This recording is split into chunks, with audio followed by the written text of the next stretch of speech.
नमस्कार, स्वागत है आपका आवाज अड्डा में। और आज का विषय है यस बैंक। काफी दिनों से इसकी चर्चा थी। बैंक बड़ी दिक्कत में था और बैंक का जो मैनेजमेंट था वो कोशिश कर रहा था कि कहीं से फंड जुटाए, लेकिन उसके जो नए एमडी सीईओ आए वो इसमें विफल रहे। और उसके बाद अचानक सरकार हरकत में आई और आरबीआई के जरिए उसके मैनेजमेंट को टेक ओवर किया और उसके लिए एक रिस्ट्रक्चर प्लान रखा। जब ये खबर आई तो सबको बड़ा अचंभा हुआ, क्योंकि निकासी रोक दी गई, 50,000 रुपये से ज़्यादा आप निकाल नहीं सकते थे, 1 महीने का मोरेटोरियम डाल दिया गया। लेकिन सरकार ने बड़ी तत्परता से काम किया। इस बार ऐसा लग रहा था कि सरकार मोरेटोरियम में डालने से पहले एक ब्लूप्रिंट तैयार कर चुकी थी, क्योंकि 24 घंटे के अंदर वो पूरा प्लान भी सामने रख दिया गया और बाकायदा इसके लिए वित्त मंत्री जी ने एक प्रेस कॉन्फ्रेंस की। तो इस पूरे घटनाक्रम में जो 2-3 चीज़ें साफ तौर पे निकल के आ रही वो बड़ी दिलचस्प हैं। एक तो ये है कि जो भी डिपॉजिटर्स हैं, खाता धारक हैं, उनका पैसा सुरक्षित है, उनको कोई चिंता करने की ज़रूरत नहीं है। वो 5 लाख रुपए वाला इंश्योरेंस भी आप भूल जाइए, आपका पैसा सेफ है। दूसरा, शेयर होल्डर्स को भले ही वो शेयर किसी भी भाव पे ट्रेड करे, वो ट्रेड करता रहेगा, वो वैल्यूज की बाद में तय होगी। दो ये बड़े यहाँ पे काम हुए। और तीसरा ये है कि बैंक चलेगा, बैंक डूबेगा नहीं, बंद नहीं होगा। इस बैंक को बचाने की सरकार ने पूरी कोशिश की है। अब ये जो तीनों मेजर पॉइंट्स हमने आपके सामने रखे, इसको और विस्तार से समझेंगे कि कितना स्मूथली चल पाएगा या वाकई आगे जाते हुए और दिक्कत आएंगी। ये शुरुआत में अच्छा लग रहा है। शेयर होल्डर्स को क्या करना चाहिए, टियर 1 बॉन्ड होल्डर्स की तो पैसे ही निकल गए, उनको तो जीरो वैल्यू कर दिया है। तो ऐसे तमाम प्रश्न आपके मन में है, मेरे मन में है, उन सब के बारे में जानकारी करेंगे। लेकिन पहले सुनते हैं वित्त मंत्री सीतारमण जी को, जिन्होंने ये भरोसा दिलाया कि यस बैंक में डिपॉजिटर्स का एक भी पैसा कहीं नहीं जाएगा, वो पूरी तरीके से सुरक्षित रहेगा। Whilst the government, our government is completely committed to ensure that the depositors' interest is completely safeguarded. Equally, I want the RBI to ensure that due process of law is set to roll with a sense of urgency, so that we should find out as to who led to this problem. That scheme will be effected within the period of the moratorium, which means within 30 days we expect that scheme to fully come into play, so that depositors are not troubled for too long. जब ये बात ऐलान की गई, रखी गई, तो उससे पहले दिन के दौरान कई सारे बड़े निवेशक, बड़े बैंकर्स वो पिक्चर में आए और उनकी बातों से ऐसा लगा कि वो भी इसमें निवेशक बनना चाहते हैं, निवेश के इच्छुक दिख रहे हैं और आरबीआई स्कीम को देखने के बाद वो इस पर फैसला करेंगे। सुनिए क्या कहा उन्होंने। There could be a preferential issue which the Reserve Bank will ask State Bank or LIC or someone else to put in. Then there could be a rights issue where some of us may be asked to participate or have a look at it. So the bank needs capital, and bank needs capital ASAP. And the bank will get capital, be it rights, be it preferential, mainly from State Bank. And if State Bank wants to invite some other people to join in, I'm sure people will cooperate, because it impacts our financial system. Yes Bank is the 4th largest private sector bank, and we have to protect it. That depends on what the scheme of restructuring is, and what are the terms on which that draft scheme is, and including what is in it for equity shareholders. What is the plan of the RBI and the potential buyer stroke investor? So you have to wait for that before you can take that call. तो आपने सुना वित्त मंत्री जी ने क्या कहा और उसके बाद दो बड़े बैंकर्स क्या कह रहे हैं, और इसी पे हम लोग आगे चर्चा करेंगे कि ये जो पूरा रिस्ट्रक्चरिंग प्लान रखा गया है ये कितना कारगर साबित होगा और क्या यस बैंक फिर से उसी तरीके से चल पड़ेगा जैसे वो पहले चल रहा था। इस पे बातचीत करने के लिए हमारे साथ हैं स्टेट बैंक ऑफ इंडिया के पूर्व चेयरमैन AK पुरवार साहब, बैंकिंग मामलों के जानकार और कॉलमनिस्ट हैं तमाल बंदोपाध्याय जी। आप सब इनसे परिचित होंगे, बहुत सारे आर्टिकल्स हमने इनके पढ़े हैं, बैंकिंग पे किताबें पढ़ी हैं। सेबी के पूर्व एग्जीक्यूटिव डायरेक्टर JN गुप्ता साहब हमारे साथ हैं, जो इन्वेस्टर पर्सपेक्टिव से भी हमें बहुत सारी चीज़ें समझाएंगे। मार्केट एक्सपर्ट प्रकाश दीवान और भारतीय जनता पार्टी के प्रवक्ता भानुचंद्र नागराजन जी हैं, जिनसे एक सरकार का पहलू भी समझना ज़रूरी है, क्योंकि बहुत सारी ऐसी घटनाएं लगातार फाइनेंशियल वर्ल्ड में हो रही हैं जिसमें सरकार की जिम्मेदारी, जवाबदेही बनती है। आप सबका बहुत बहुत स्वागत है इस चर्चा में के लिए। पुरवार सर, एकदम स्ट्रेट फॉरवर्ड क्वेश्चन है कि ये जो प्लान रखा गया है यस बैंक को बचाने का, कैसा लगा? देखिए साहब, ऐसा है कि किसी भी देश में अगर हमको अपने डिपॉजिटर्स को हम प्रोटेक्ट नहीं कर सकते तो ऐसी दशा में बहुत बड़ी प्रॉब्लम क्रिएट हो सकती है। और मैं समझता हूँ कि जो प्लान रिजर्व बैंक ने और गवर्नमेंट की ब्लेसिंग से जो प्लान आया है वो अच्छा प्लान है। और अगर जिस वैल्यू पे इन्वेस्टमेंट्स की बात हो रही है, मेरे ख्याल में इस प्लान में बहुत सारे लीडिंग बैंक्स को पार्टिसिपेट करने में इंटरेस्ट होगा, क्योंकि ये एक छोटा मोटा बैंक नहीं है, बड़ा बैंक है और सिस्टमेटिक सभी को इसमें सभी अफेक्टेड है। कोई अफेक्टेड ऐसा ऑर्गेनाइजेशन नहीं जो अफेक्ट नहीं होगा, इसलिए इसके प्रोटेक्शन में ही सबका प्रोटेक्शन है। तो आप ये कह रहे हैं कि ये डिसीजन थोड़ा पॉलिटिकल ज्यादा है क्योंकि डिपॉजिटर्स को बचाना था? बिल्कुल पॉलिटिकल नहीं है, it's a purely economic decision. Political, मैं तो ये कहूँगा कि reserve bank and government they have moved fast, very timely. जो भी इसमें पीछे बैकग्राउंड वर्क करना था उन्होंने किया। आज दोपहर में उन्होंने अनाउंस किया, शाम को क्या स्ट्रक्चर होगा अनाउंस किया। It seems that lot of thought, lot of preparation, lot of work has gone into before coming to this. ठीक, तो ये तो एक बात आपने सही कही कि इतनी तत्परता से प्लान पहले बनाया गया, उसके बाद ये सारे कुछ किए गए। तमाल सर, मेरे मन में सवाल ये आ रहा है कि देखिए एसबीआई को सामने कर दिया गया और एसबीआई जाके इसमें पैसे लगाएगी और जो पूरा कैपिटल स्ट्रक्चर उसको चेंज किया गया, जो थ्राइस कैपिटल है उसको एक्सपेंड कर दिया, उसको एक रीस्ट्रक्चर किया और एक तरीके से कह सकते हैं कि उसको साइज इतना बड़ा कर दिया और इस पैसे पे पैसे लगाएंगे। पहली बात तो आप ये बताइएगा कि ये प्लान आपको कैसा लगा। दूसरा, एसबीआई पैसे कहां से लाएगी? नहीं, the first question is plan कैसा लगा? I think in my career whatever the bank mergers I have seen, ये सबसे बढ़िया प्लान है। ओके, बिकॉज सवाल ये है, ये तो मर्जर एसबीआई के साथ तो मर्जर नहीं किया, so there is absolutely no value destruction, there is absolutely no value destruction. So this is the first case where merger नहीं हो रहा है। SBI will pick up the stake, 49% stake if I am not mistaken, yeah. and 10 रुपया में। So and अगर आप plan के मुताबिक देखें, there is no loser। आपने देखिए all depositors been protected, everybody else is protected, only ये जो 81 बॉन्ड होल्डर है उनका रिटर्न डाउन दिया गया। दैट इज बाज़ेल नॉर्म के अनुसार। आई थिंक सब लोग, बहुत सारी आदमी लोग कह रहे हैं उसका तो इक्विटी में कन्वर्ट होना चाहिए थे। Why would be the loser? Because इसके बाद प्राइवेट बैंक और आएगा, वो 80 दिस काइंड ऑफ बॉन्ड अगर उन लोग फ्लोट करेगा, there will be no taker. My understanding is, I think उनका जो बॉन्ड का जो जिस हिसाब से उन लोग जो कॉन्ट्रैक्ट था जो रेज किया था, उसी टाइम उनका कन्वर्शन क्लॉज नहीं था।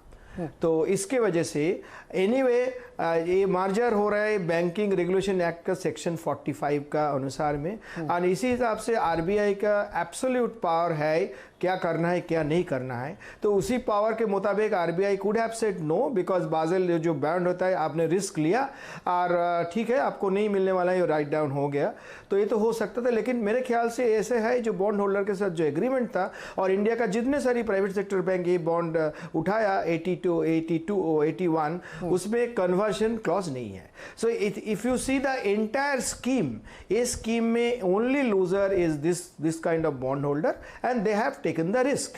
बट अपार्ट फ्रॉम दैट आप देखिए depositors are completely safe and the investors है। कोई लोग बोल रहे थे पिछले 6-7 महीने में बहुत सारी रिटेल इन्वेस्टर ने पैसा डाला, इक्विटी मतलब इंस्टीट्यूशनल इन्वेस्टर नहीं था, रिटेल इन्वेस्टर ने पैसा डाला। तो मेरे ख्याल से जो रिटेल इन्वेस्टर भी आप थोड़ा टाइम आप रुकिए तो I think the value will be created. So this is the best possible thing it can be done. It's a kind of Indian version of TARF, you can call it, where not the government but a government owned bank has come in, and I think in the long run or in the medium term SBI actually will make money. And आप बोल रहे SBI का कहाँ से पैसा मिलेगा? मेरे ख्याल से वो स्कीम का मुताबिक अगर प्राइसिंग देखे, आज the number of shares SBI needs to buy to hold 49%, SBI का करीबन 2500 करोड़ SBI से आएगा। तो SBI is more than 1/5 of the Indian banking industry, one of the top 50 banks in the world in terms of assets.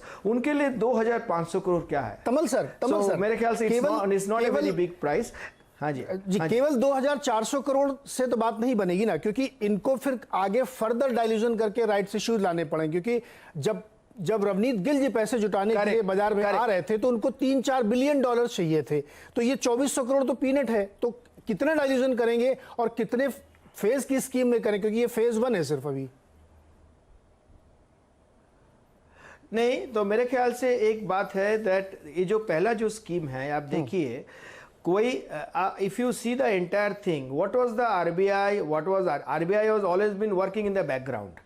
RBI का कहना था let the market decide. There is no bailout. मेरे ख्याल से RBI has not told me, but my presumption is this: we have seen a banking regulator working at the background and trying to figure out whether market forces can sort this out. But a SEBI का जो अपना जो take over code का जो norm है, उसी हिसाब से आप कोई गोइंग कंसर्न में नॉर्मल हिसाब से आपको कोई डिस्काउंट में कोई आप नहीं दे सकते। तो इन्वेस्टर्स आ रहे थे तो मैनेजमेंट बोल रहे थे इन्वेस्टर आ रहे थे एटसेट्रा, बट प्राइसिंग में नहीं जम रहे थे क्योंकि इन्वेस्टर देख रहे थे उसका एसेट क्वालिटी इतना अच्छा नहीं है, तो they were not ready to pay the price, the market price. No, SEBI का जो टेक ओवर कोड का जो नॉर्म है उसी हिसाब से आपको जो है दैट 6 मंथ्स का एवरेज और 2 वीक्स का average whatever higher sets something like that you need to पे।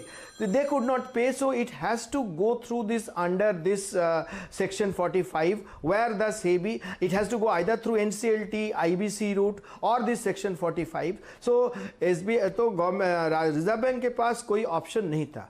अगर ये ऑप्शन इस्तेमाल करो तो why you sell it cheap to a foreign entity?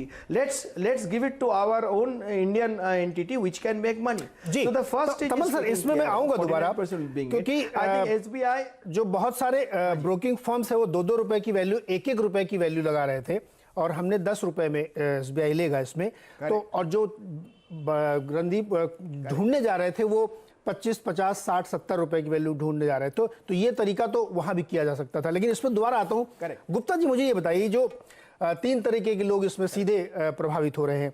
एक तो जो बॉन्ड होल्डर थे 81 वाले, वो तो बिल्कुल जीरो हो गए। मुझे उसका अमाउंट अंदाजा नहीं, मेरे ख्याल में 8-10 हज़ार करोड़ के आसपास शायद होगा जिनकी वैल्यू बिल्कुल जीरो कर दी गई है, और शेयर होल्डर्स को बचा लिया गया है।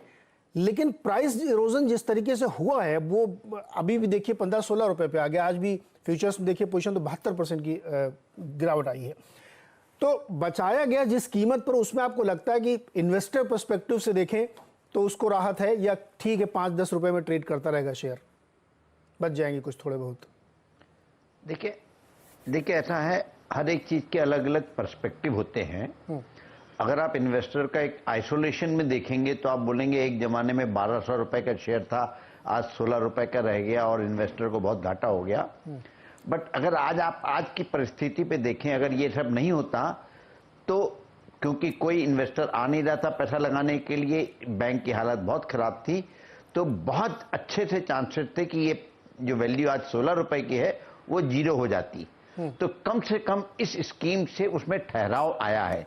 देखिए, इन्वेस्टर प्रोटेक्शन को जो हम लोग देखते हैं तो हमको इन्वेस्टर प्रोटेक्शन को ये देखना पड़ेगा कि टोटलिटी में अगर हम बोलें कि नहीं भाई 30 डेज का एवरेज इतना है, 6 महीने का एवरेज इतना है, तो ये 70 रुपए पे लाना है, तो चूंकि 70 रुपए पे कोई राजी नहीं है लाने के लिए, तो वो इवेंचुअली जो 16 रुपए या 20 रुपए का वो भी जीरो हो जाएगा। तो कम से कम यहाँ पे दूसरा चीज एक जो बहुत महत्वपूर्ण बात है कि क्यों इन्वेस्टर पैसा नहीं लगा रहा था आज की डेट पे, कोई इंस्टीट्यूशनल इन्वेस्टर, कोई इन्वेस्टर क्यों नहीं आ रहा था? क्योंकि उसको कॉन्फिडेंस नहीं बचा था यस बैंक के अंदर, उसको यह नहीं मालूम था क्या होगा। अब स्टेट बैंक के आने से एक ये हो गया कि एक मजबूत दीवार और एक मजबूत साथी हमारा हाथ पकड़ के खड़ा है जी, उसकी वजह से लोगों का कॉन्फिडेंस बैंक में बढ़ेगा और उस कॉन्फिडेंस की वजह से there will be investors which are going to come in. जैसे अब आपको देखें कि मिस्टर पारेख ने और मिस्टर कोटक ने दोनों ने ये बोला कि there could be thing. And secondly, अगर आपने स्कीम को ढंग से पढ़ा हो तो इसमें बहुत बिल्कुल सीधा सा लिखा हुआ है कि state bank will continue to hold minimum 26% equity for at least 3 years. So that means उन्होंने टाइम पीरियड भी विजुलाइज किया है कि क्या 1 महीने में, 6 महीने में, साल भर में, 3 साल में इन्वेस्टर्स का पैसा आएगा और स्टेट बैंक जो इक्विटी है डाइल्यूट करेगा 49 से 26% है. अब आप यहाँ पे एक जरा थोड़ा सा मैथ्स देखिए. आज की डेट पे यस बैंक का टोटल मार्केट कैप है 4,500 करोड़ रुपए करीब का. स्टेट बैंक अगर लगभग 50% इक्विटी होल्डर होता है तो उसको स्टेट यस बैंक की मार्केट वैल्यू 9,000 करोड़ की हो जाएगी अगर हम ये प्राइस सेम माने. लेकिन चूंकि स्टेट बैंक का हाथ आ गया तो ये प्राइस इतना नहीं रहेगा, प्राइस थोड़ा सा बढ़ेगा. तो जो नए इन्वेस्टर आएंगे वो नए प्राइस पे आएंगे. तो आप जो मार्केट कैप है इसका ऑटोमेटिकली, और जो नई इक्विटी आएगी वो ऑटोमेटिकली बढ़ेगी. गुप्ता जी, इस मैथ के अंदर एसेट क्वालिटी भी तो मैटर करेगी. अभी हमें नहीं पता कि अंदर कितनी बुक्स में गंदगी है और कितनी निकल के आएगी. मैं उस पे आ रहा हूं. हाँ, मैं उस पे आ रहा हूं. तो उसका सेकंड इशू है कि आज की डेट पे किसी को नहीं मालूम है कि एसेट बैंक यस बैंक की पोजीशन क्या है. अगर जब अब स्टेट बैंक आ गया है और जो एडमिनिस्ट्रेटर अपॉइंट हो गया, 1 महीने के अंदर अंदर उनको सारे एसेट्स एंड लायबिलिटी का बैलेंस शीट को बेसिकली रिकास्ट करना है, तो उससे बिल्कुल क्लियर पिक्चर आएगी.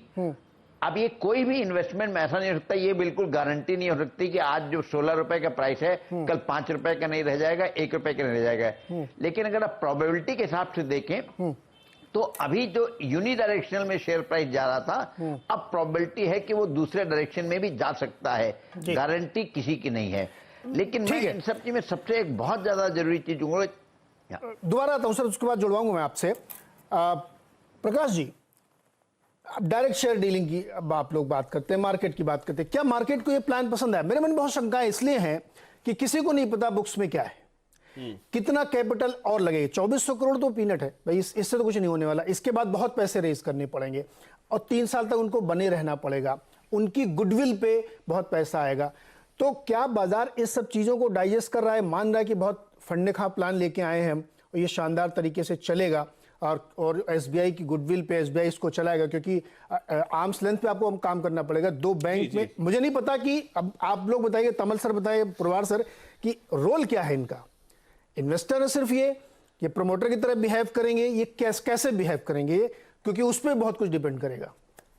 बिल्कुल नहीं. सो एक चीज कहना चाहूंगा शुरुआत में ही कि हालांकि मैं शेयर बाजार को रिप्रेजेंट करता हूं और आज शो पे हम लोग जो बातें कर रहे हैं, इसमें जो कंज्यूमर्स हैं हमारे यहाँ, जो डिपॉजिटर्स हैं, उनके लिए खास ये बोला जाऊंगा कि उनके लिहाज से ये स्कीम बहुत ही बढ़िया है. इतनी अच्छी स्कीम, जो तमिल दादा ने कहा कि ऐसी अच्छी स्कीम आना बड़ा मुश्किल था, इसके पीछे बहुत मेहनत लगी है, जो बैकरूम एक्टिविटी हुई होगी काफी समय से, उसका नतीजा ये है. ये कोई ओवरनाइट गठन नहीं है कि हमने एक रात में सोचा कि कुछ सोल्यूशन लाना है और लाके छोड़ दिया.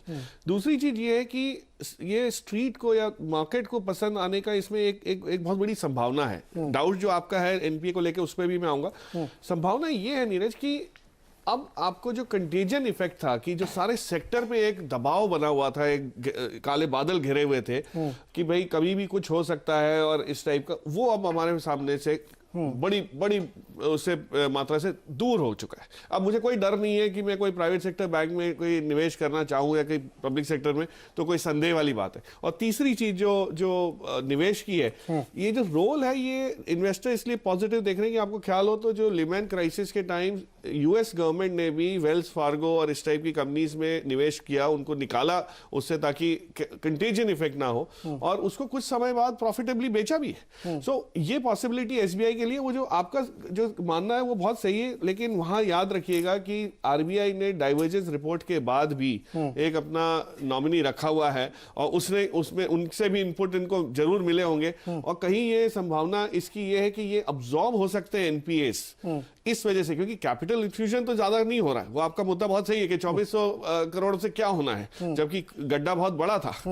लेकिन इससे आगे चल के जो रिकवरीज होंगी वो सही ढंग से बैंक को चला पाएंगी एज ए गोइंग कंसर्न, ये एस्टैब्लिश हो चुका है एसबीआई के आने से. जो एक मजबूत हाथ आया है, एक साथी आया है. एसबीआई मुझे नहीं लगता है बैंक चलाएंगे. आपके पास इतना डिपॉजिटर बेस है, इतनी ब्रांचें, 1100 ब्रांचें, तो अपने आप अपने बलबूते भी येस बैंक काम कर सकता है, लेकिन उसको वो छूट मिलनी चाहिए. हाँ नहीं, वो बिल्कुल बेनिफिट ऑफ डाउट मैं दूंगा.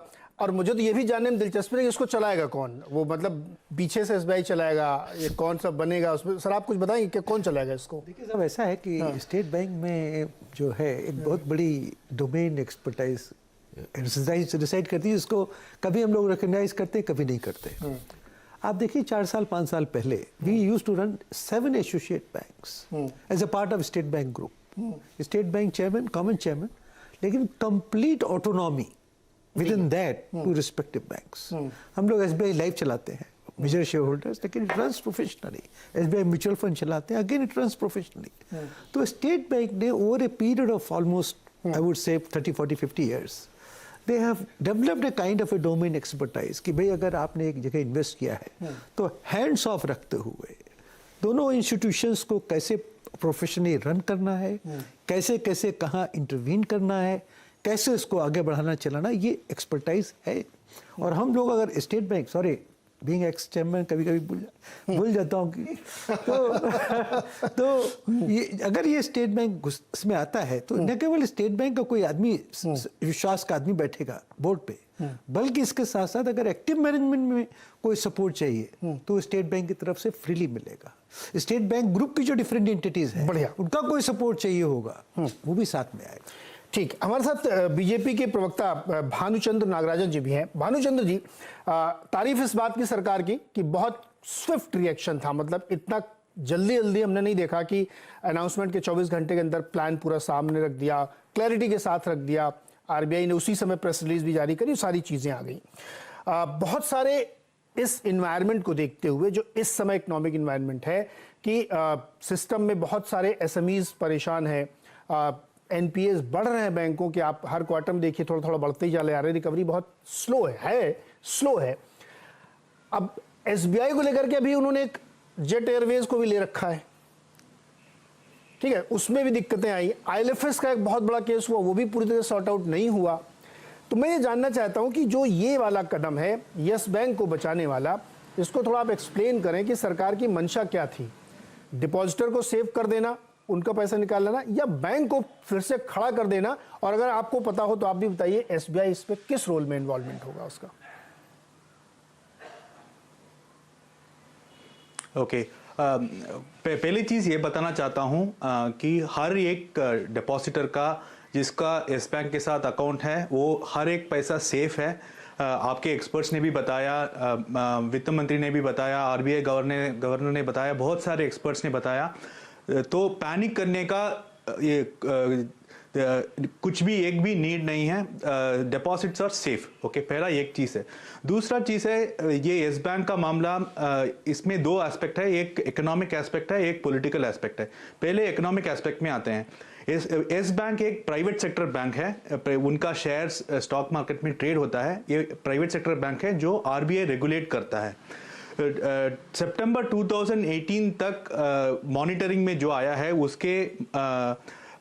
उसके बेसिस पे 2018 में राणा कपूर, उनका सीईओ जो प्रमोटर है, उसको निकाला गया था क्योंकि कंप्लायंस लैक्स था, रिपोर्ट ठीक से नहीं दे रहे थे, एनपीएस का कम असेसमेंट आ रहा था, तो इसलिए राणा कपूर को निकाला गया था। तो फिर नया मैनेजमेंट आया और पिछले 2 महीने तक जो कैपिटल रेज करने का कोशिश कर रहे थे।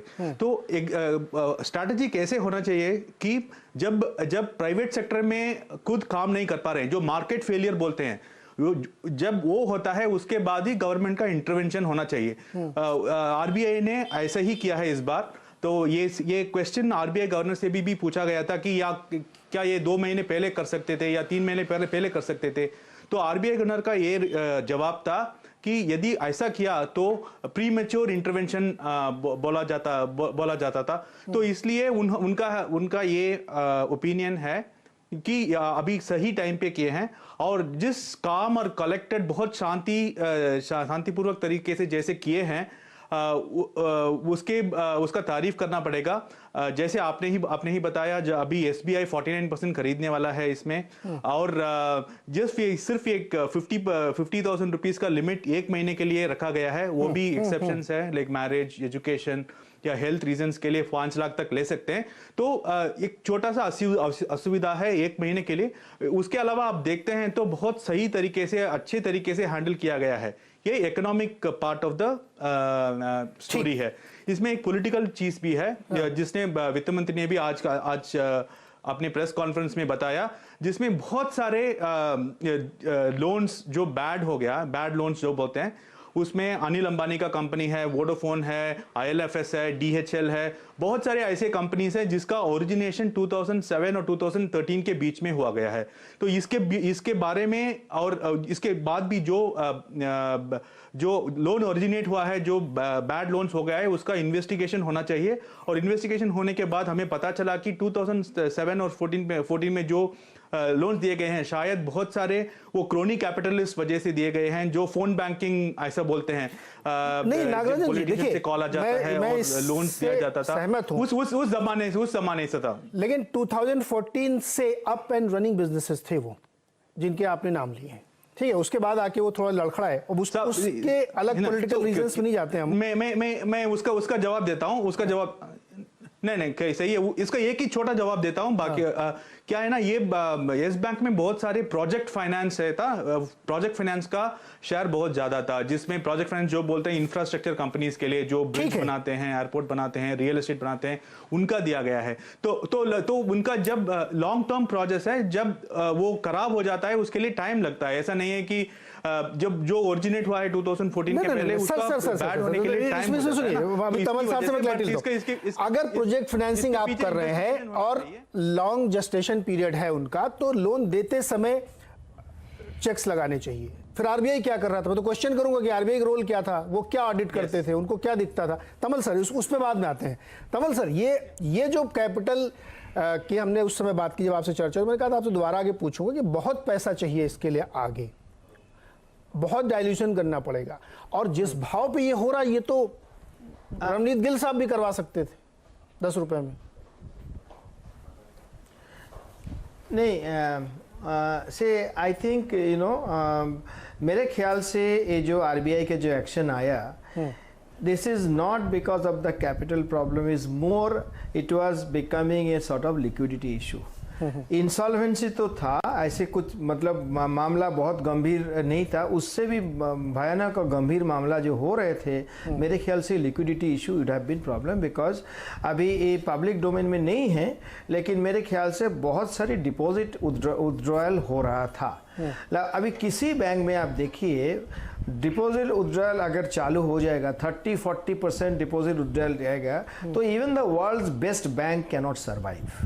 तो मेरे ख्याल से पिछले 10-11 महीने में येस बैंक का definitely more than 30%, it could be 35, close to 40% deposit withdrawal हो चुका, क्योंकि पिछले 4-5-6 महीने का हम लोग तो पता नहीं है, लास्ट क्वार्टर का रिजल्ट अभी तक नहीं आया। सो अक्टूबर, नवंबर, दिसंबर, जनवरी, फरवरी, पिछले 5 महीने का जो डिपॉजिट का कितना विथड्रॉयल हुआ हम लोग को पता नहीं है, और उससे पहले भी हो चुका।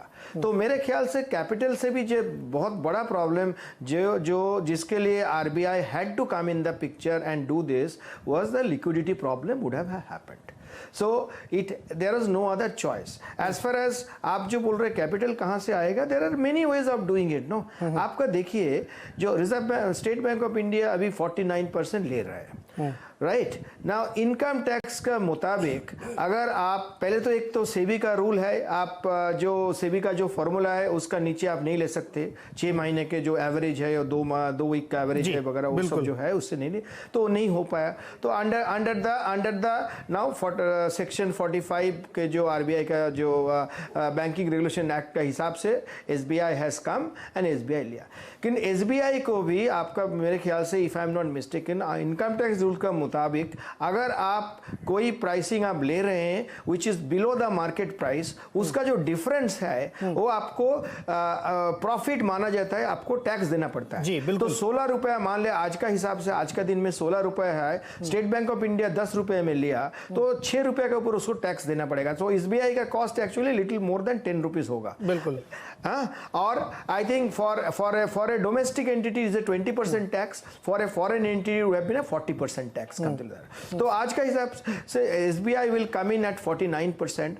तो उसके बाद थोड़ा स्टेबिलिटी आएगा, उसके बाद it can go for the rights issue. And on for the rights issue SEBI का कुछ तो फॉर्मूला नहीं है, ऐसे जो टेक ओवर कोड का जैसे फॉर्मूला है ऐसे तो कोई फॉर्मूला नहीं है, किसी हिसाब से आपका राइट्स का प्राइसिंग करेंगे, मेरे ख्याल से ऐसे कुछ प्राइसिंग नहीं है। और राइट्स इशू का हिसाब से भी आपको जो इनकम टैक्स के हिसाब ऐसे नहीं है। सो if SBI comes on the as and when SBI comes on the picture, people will get confidence, bank will start get growing its business and all. So आप बोल रहे हैं इससे बड़ा, इतना बड़ा होल है, इतना बड़ा बैड एसेट्स है, तो उसके मतलब तो ऐसे नहीं जो इससे value is zero, no. Even if you go for haircut आपको तो 10, 15, 20% ऐसे तो मिलेगा। तो आप मेरे ख्याल से आप बोलिए इस बैंक का 30,000 करोड़ बैड एसेट्स है, उसके मतलब ऐसे नहीं है तो 30,000 crore all has gone bad, उससे 10,000, 15,000 पता नहीं हम लोग को एक चीज जो आपने बहुत अच्छा continue to do sell down. एक सवाल आपने जो रखा बहुत इंपॉर्टेंट है कि लिक्विडिटी का इशू था। मैं एक सेकंड जस्ट गिव मी। जी हाँ जी, एक तो लिक्विडिटी इशू और कैपिटल के हिसाब से मेरे ख्याल से आप ये दो तरीके के आप ये संभाल सकते हैं। एक तरीका is the balance sheet management, selling down assets, securitisation वगैरह वगैरह।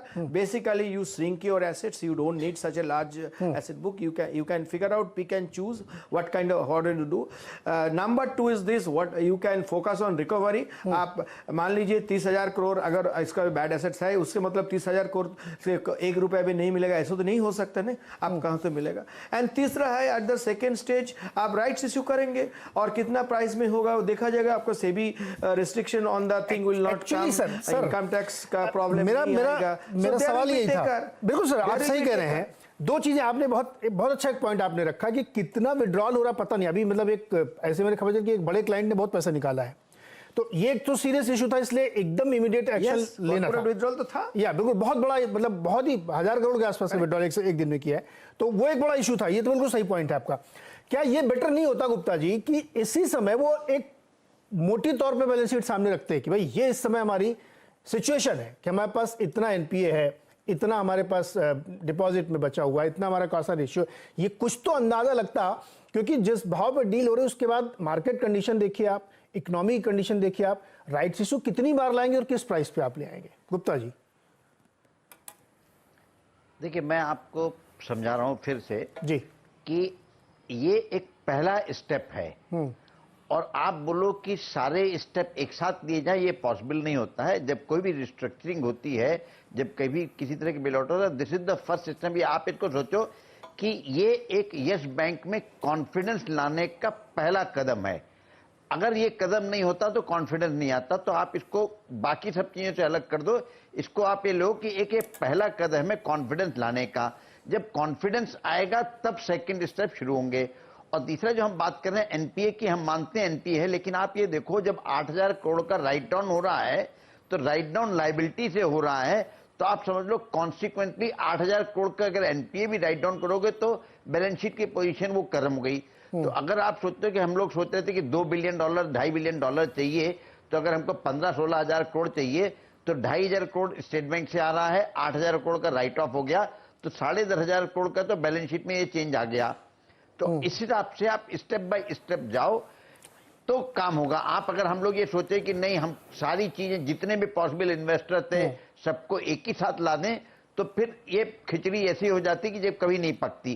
तो पहला है कि फर्स्ट मेजर इज कि bring confidence into the investors mind, bring confidence to the depositors, bring confidence to the borrower कि बैंक सर्वाइव करेगा। विद दिस कॉन्फिडेंस आप आगे बढ़िए, और आगे बढ़ने का रास्ता बिल्कुल तय है कि जब मार्केट स्टेबलाइज होगा और जब विद इन 1 मंथ जो एडमिनिस्ट्रेटर बैठा है वो हमारी बैलेंस शीट को रिकास्ट करेगा, तब हमको मालूम होगा कि हमारे पास क्या है, क्या एनपीए है, क्या राइट थिंग है, और फिर हमको देखना पड़ेगा कि हमारा सीआरआर कितना है, क्या हमें पैसा चाहिए और क्या हमारा आगे का प्लान होना चाहिए। आज की डेट पे हम लोग ये बिल्कुल नहीं करते। लेकिन एक मैं चीज बिल्कुल सबसे ज्यादा भी बोलना चाहूंगा कि सबसे पहले इसमें जो इस मेस का जिम्मेदार हैं मिस्टर राणा कपूर, उनका पासपोर्ट इंपाउंड कीजिए कि वो विजय माल्या की तरह भाग ना जाएं, क्योंकि अगर एक सिंगल आदमी इस मेस के लिए जिम्मेदार है तो मिस्टर राणा कपूर हैं। दूसरा हमारा रेगुलेटरी सिस्टम भी जिम्मेदार है। बिल्कुल सर, मैं इन दोनों पे आ रहा हूं। पहले 5 साल पहले राणा इन दोनों प्रश्नों पे आ रहा हूं, क्योंकि एक बात जो आपने कही कि उनको पकड़ना चाहिए, तो ये तो सीतारमण जी ने बहुत स्पष्ट तौर पे कहा है कि जो भी लोग इस मेस के लिए जिम्मेदार हैं उनकी जांच की जाएगी और उनको सर्टेन किया जाएगा कि किसकी वजह से यस बैंक की स्थिति ये हुई। तो ये तो एक आपकी जो डिमांड है वो तो मंत्री जी ने स्वयं बोल दिया।